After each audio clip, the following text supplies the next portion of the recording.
ई श्रम कार्ड जो कि भारत सरकार द्वारा असंगठित मजदूरों के लिए बनवाए जा रहे हैं, जो कि बनना चालू हो चुके हैं।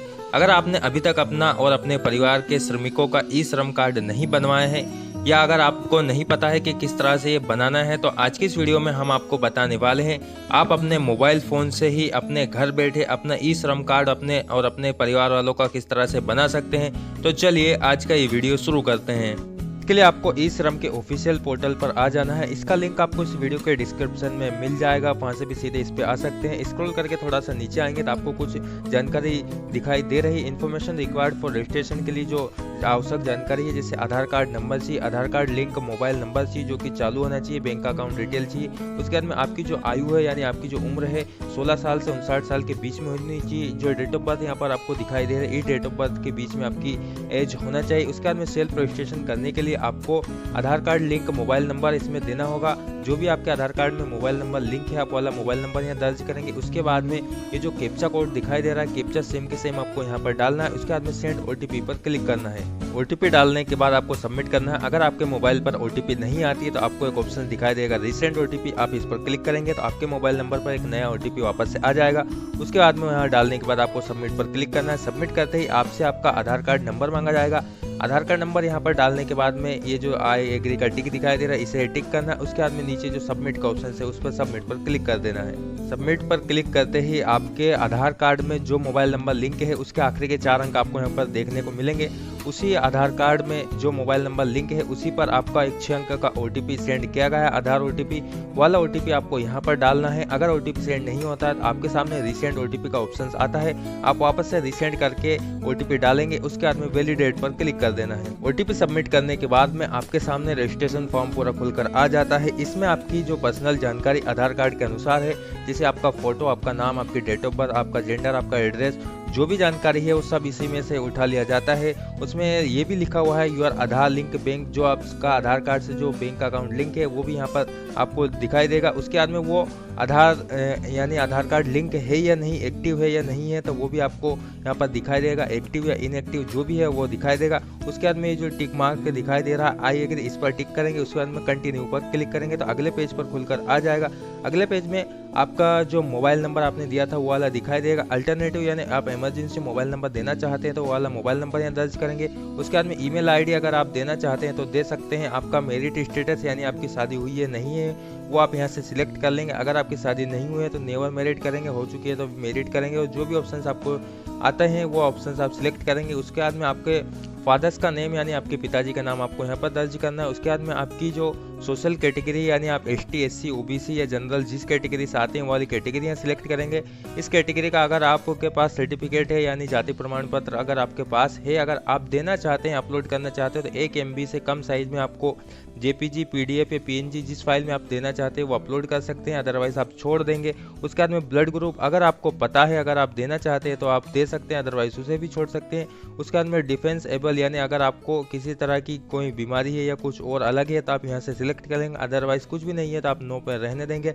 उसके बाद में नॉमिनी डिटेल अगर आप देना चाहते हैं तो यस करेंगे और नॉमिनी की डिटेल दे देंगे, यानी आप किसको नॉमिनी बनाना चाहते हैं, उसका नाम, उसकी डेट ऑफ बर्थ, उसका जेंडर, उस रिलेशनशिप आपके साथ क्या है वाला यहाँ डालेंगे। उसके बाद में अगर आप नहीं देना चाहते तो नो रहने देंगे। नो रहने के बाद में सेव एंड कंटिन्यू पर क्लिक करेंगे तो अगला पेज वापस से खुलकर आ जाएगा। यहाँ से आपका होम स्टेट यानी आप किस राज्य से, आपका स्टेट क्या है वो वाला स्टेट आपको यहाँ पर सिलेक्ट कर लेना है। उसके बाद में आपका हाउस नंबर यानी आपका जो आधार कार्ड में जो वार्ड है वो ऑटोमेटिक इसमें आ जाएगा, आपकी तहसील भी आ जाएगी। उसके बाद में वापस से आपका जो स्टेट है वाला स्टेट एक बार फिर से आपको सिलेक्ट कर लेना है। उसके बाद में जो आपकी डिस्ट्रिक्ट है, जो भी आप डिस्ट्रिक्ट में रहते हैं वाली डिस्ट्रिक्ट यहाँ से सिलेक्ट कर लेंगे। उसके बाद में इस डिस्ट्रिक्ट में जितनी भी तहसील है वाली तहसील यहाँ पर खुलकर आ जाएगी। पिन कोड आधार कार्ड से ऑटोमेटिक आ जाएगा, अगर आप बदलना चाहते हैं तो बदल भी सकते हैं।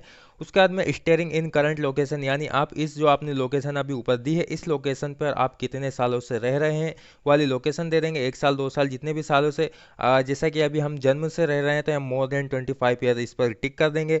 उसके बाद में माइग्रेशन वर्कर, अगर आप अप्रवासी मजदूर है यानी आपने अपने राज्य छोड़कर किसी दूसरे राज्य में काम करने गए हैं तो आप यस करेंगे। उसके बाद में जो भी यहाँ जानकारी मांगी जाती है वो जानकारी आप बता देंगे क्या काम के लिए गए थे। अगर आप नहीं हैं, अप्रवासी मजदूर नहीं है, तो आप नो रहने देंगे। उसके बाद में आई एग्री पर टिक करेंगे। आई एग्री टिक करने के बाद में सेव एंड कंटिन्यू पर क्लिक करेंगे। इसके बाद में अगला पेज वापस से खुलकर आ जाएगा। इसमें आपकी क्वालिफिकेशन, एजुकेशन क्वालिफिकेशन है वो आपसे मांगी जाएगी। जो भी आपकी क्वालिफिकेशन है, अगर आप पढ़े हुए नहीं है तो आप नो रहने देंगे।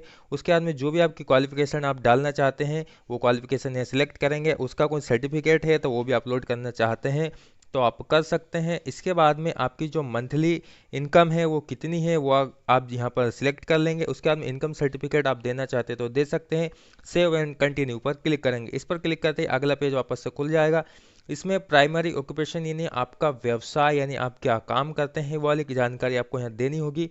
वो वाली काम की लिस्ट अगर आप देखना चाहते थे, आई लिखा हुआ इस पर क्लिक करेंगे। क्लिक है टू व्यू एनसीओ, यहाँ से एक पूरी पीडीएफ फाइल आपके सामने डाउनलोड होकर आ जाएगी।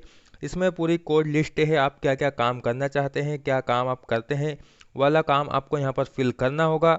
ये पूरी पीडीएफ हमारे सामने खुलकर आ गई है। जैसे अभी इसमें सबसे पहले क्षेत्र का नाम आप देखेंगे, जो भी क्षेत्र में आप काम करना चाहते हैं, जिस कृषि का क्षेत्र है तो उसके लिए उसका कोड क्या है, उसका क्या फील्ड में आप उस कृषि में क्या काम करना चाहते हैं, वो सारे काम ही इंग्लिश में लिखा ही दे रहे हैं आपको। ये है जिस तरह का भी आप काम करते हैं वो वाला काम यहाँ से आप चाहे तो कॉपी कर सकते हैं। अदरवाइज अगर आप लिखना चाहते हैं तो वो लिख भी सकते हैं। जो भी आप यहाँ से कॉपी करेंगे उसके बाद में वापस से बैक आकर अपने जो जहाँ से पोर्टल छोड़ा था वहाँ पर आके इसे पेस्ट मार देंगे। उसके बाद में आप ये वाला काम कितने सालों से कर रहे हैं, यानी आपको कितने साल का एक्सपीरियंस है वो वाला एक्सपीरियंस आप यहाँ पर डाल देंगे। जैसे 4 साल का एक्सपीरियंस है तो 4 साल डाल देंगे। उसके बाद में सेकेंडरी ऑक्यूपेशन यानी आपका दूसरा व्यवसाय अगर कुछ है तो आप वो भी डाल सकते हैं। अगर उसके बाद में आपका जो आपने व्यवसाय ऊपर डाला है उसका कुछ सर्टिफिकेट आपके पास है तो आप वो अपलोड करेंगे।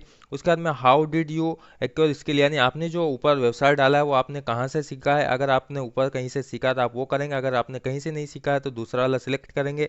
उसके बाद में सब स्किल यानी किसके जरिए से है तो आप सेल्फ लर्निंग कर लेंगे, यानी आपने खुद से सीखा है। उसके बाद में ये वाला ऑप्शन लेंगे, इसमें दूसरा वाला आप सिलेक्ट कर लेंगे। उसके बाद में सेव एंड कंटिन्यू पर क्लिक करेंगे। इसके बाद में अगला पेज खुल जाएगा जिसमें हमारी बैंक अकाउंट डिटेल मांगी जाएगी। बैंक अकाउंट सीडिंग विद आधार, यहाँ पर लिखा हुआ आपका आधार कार्ड बैंक से लिंक है तो यस आएगा, अगर नहीं है तो नो लिखा हुआ आएगा। उसके बाद में आपका जो बैंक अकाउंट नंबर है वो वाला अकाउंट नंबर डालेंगे, वापस एक बार कंफर्म करेंगे, दोबारा डालेंगे। उसके बाद में अकाउंट होल्डर का नेम जो आपकी पासबुक में लिखा है आपको सेम वही नाम यहाँ पर डालना है। उसके बाद में आपका जो बैंक का आईएफएससी कोड है आप वहाँ डालेंगे। अगर नहीं पता तो आप सर्च वाले ऑप्शंस पर जाके उसे सर्च कर सकते हैं। बैंक का नाम ऑटोमेटिक यहाँ पर आ जाएगा, बैंक ब्रांच का नाम भी ऑटोमेटिक आ जाएगा। नहीं आता है तो आप यहाँ पर डाल सकते हैं। हमारी सारी जानकारी फिल कर दी है। उसके बाद में सेव एंड कंटिन्यू पर क्लिक करेंगे। जितनी जानकारी भरी है हमने, हमारा प्रीव्यू हमारे सामने आ गया। अगर आप इसका प्रिंट सिंपली लेना चाहते हैं तो प्रिंट पर क्लिक करेंगे, इसी का प्रिंट भी आ जाएगा।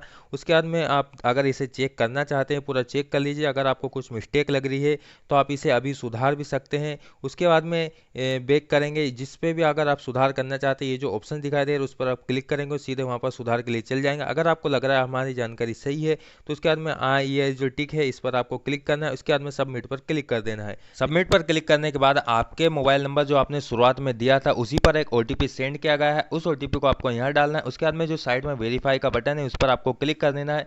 आपका मोबाइल नंबर वेरीफाई कर लिया जाएगा। उसके बाद में सबमिट वाले बटन पर आपको कर देना है क्लिक। जैसे आप सबमिट पर क्लिक कर देते हैं आपके सामने आपका जो ई श्रम कार्ड है वो आपके सामने आपको दिखाई देगा स्क्रीन पर। आपको ई श्रम कार्ड को आपके सामने जो ऊपर एक और ऑप्शन दिखाई दे रहा है इसे डाउनलोड कर लेना। अगर आप पीडीएफ में सेव करना